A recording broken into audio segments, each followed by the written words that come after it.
So guys, আমি পাগলা সাংবাদিক চলে আসছি আমার ভিউ বাবার কাছে। আচ্ছা, তো চলেন, কোথাও যাবে না, যাওয়া যাক বাবার কাছে। ভিউ বাবা, শুনলাম আপনার এই গায়ের লাল শার্টটা নাকি বিক্রি করবেন। তো কিভাবে কি বিক্রি করবেন যদি একটু আমাদের বলতেন। ওহে আমার চেলাপালারা, তার মানে তোমরা অলরেডি জানিয়ে গেছো যে আমি আমার এই লাল শার্টটা বিক্রি করব। ও ভাই, আমার চেলাপালারা তো অনেক ট্যালেন্টেড। তো ভিউ বাবা, আপনার ওই শার্টটা একটা ডায়লগ শুনে দেন পোলাপান রে। আচ্ছা, আমার এই শার্ট তো যেই সেই শার্ট না। আমার এই শার্ট পরে যদি তুমি ভিডিও করো, তুমি হয়ে যাবে অন্ধ, তোমার গা থেকে আসবে গুড় গন্ধ। ভিউ বাবা, আপনার পোলাপানরা তো জানতে চাইতেছে আপনার এই শার্টটা আপনি কত টাকায় বিক্রি করবেন।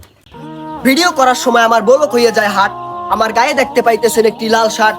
বর্তমানে আমার পকেট আছে ফাঁকা, তাই আমি আমার এই লাল শার্টটি বিক্রি করে দিব মাত্র 10,000 টাকা।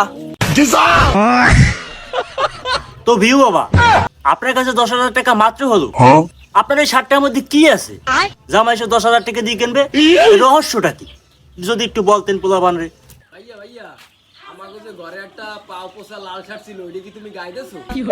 এই পাগলা সাংবাদিক, এই তোমার ভিডিও কাটো কাটো কাটো, এই ভিডিও হইবে না, এই ভিডিও বাদ বাদ বাদ।